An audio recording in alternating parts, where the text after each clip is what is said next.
Hey guys, I am back. I'm back and kicking. Thank you so much. I've missed you so much. It's been a long, beautiful, relaxing break. And you know what they say? When life calls, it's just like when nature called. Funeka usabele. You can't just, sit and ignore it. So I'm so excited because I'm back just as I turned 40. In case you're wondering why I'm wearing my crown, it's because I finally turned 40. And as I turned 40, okay, two things I want to talk about. I want to talk about 40, but before I talk about 40, I want to talk about the fact that I thank God so much that we were able to use the opportunity to celebrate my birthday to launch the roadshow to my book, Not Great But Alive. And it was such a beautiful day. I thank God for the love. I thank God for the blessings, for the people that supported me, who bought tons and tons of copies, so that we can be able to distribute the book to those who cannot afford, to children who cannot afford. As you know, the book really, guys, is about the challenges that are faced by young African women in the modern day African society because of the various competing ideology and cultural frameworks that they have to live with. So we had people buying 10 books, 20 books to donate, and we'll make you proud. And I pray that God rewards you for what you've done for me and for every child who's going to read this book and have the opportunity to make better decisions because they've read the book. And yes, so today I'm talking about 40. Look at my nails. Look at that. Look at that. Look at that. Look at that. Yeah. So I got my nails done at 40. I got my hair done at 40. And today I want to share, because, Nubian Crescent, we are about Black love, Amandla love. And one of the things that I talked about on the show today on Radio Bob, in case you missed it, was about the beautiful things that come with 40. And I went through a list of various things. And I think the first and foremost, what everybody will tell you is that at 40, you feel healthier than you ever have all your life. I promise you, I've always been tired. I've been tired since I can remember. I've been tired since I left school. And for some reason, a few weeks ago, I woke up and I had such a burst of energy. And it wasn't like hyper energy, constructive energy. I could think clearly. I could plan like I want to get out of bed. I want to do this today. And I did that. And I saw the next day and I was like, hello, I've got a new body. It's like I've got a new lease on life. And everybody kept on saying to me, we told you it's going to happen when you reach 40. So I thank God for the beauty of creation, the beauty of restoration, but also the other beautiful thing that I realized with 40, and we all know, is that you really do not care what anybody thinks. And that's the most liberating thing about 40. There was a time 5, 10 years ago when all I could think about was, what are people thinking about me? How am I perceived? How is what I'm saying being interpreted? I spend so much of my life explaining myself. I remember one of the phrases I always used to like pinch myself when I always had to say, I didn't mean it like that. I didn't mean it like that. Like every second day, I'd have to explain what I meant and what I didn't mean.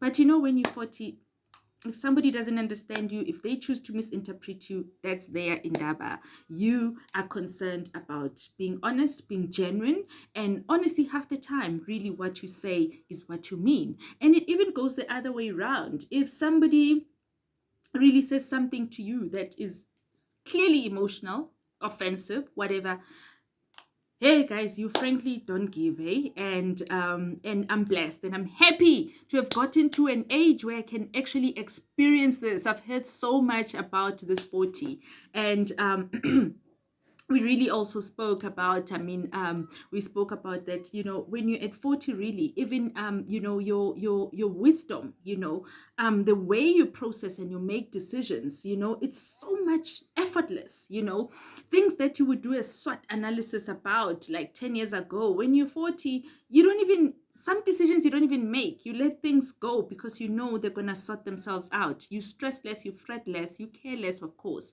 But honestly, like on a serious note, there's a kind of patience and a wisdom that comes, especially in our African context. And I spoke about how Nelson Mandela, I realized that I went through so many of his interviews, like, with Oprah and global anchors, international anchors. And I realized that the older he became, the more cheeky he became, the more nonsense, the more he would just tell you anything he wanted to tell you. And I think that's the beauty that comes with aging in the African context, is that it liberates you in African, whereas the Western culture teaches us and forces us to want to stay younger and younger. African culture encourages us to grow older and older because we celebrate aging. We celebrate the glory and the wisdom that comes with age. And of course, I couldn't end the segment without talking, of course, about Mjolo or at 40 Mjolo, and, relationships at 40. And I think one of the most beautiful thing about being a 40-year-old in a relationship is that really you also are able to, you stand your own. You're no longer at a stage where you get hurt, where somebody can really like hurt you or break your heart or make you cry or whatsoever. And I made an example that, when you're 40, you don't even care whether you're called Miss, Mrs. or Ms. In fact, a lot of 40-year-olds that I know, they don't even want to be called Mrs., even when they are Mrs., because they want to keep their freedom. And that is what it's about. Even it goes even with other people in your life. You tend to be less obsessive, less possessive in relationships. I was talking, my friends have always told me, and I was talking to a friend of mine just not so long ago, and she was saying to me that when you're 40, you don't even care whether a person calls you back or doesn't call you or doesn't answer your text or says they're gonna come but then they don't come, or ghosts you or gaslights you or bird watches you, because you are so in love with yourself. And we were talking about about the fact that there's a quote that I read, and this was really from a man, and I'm saying this both from men and female perspective.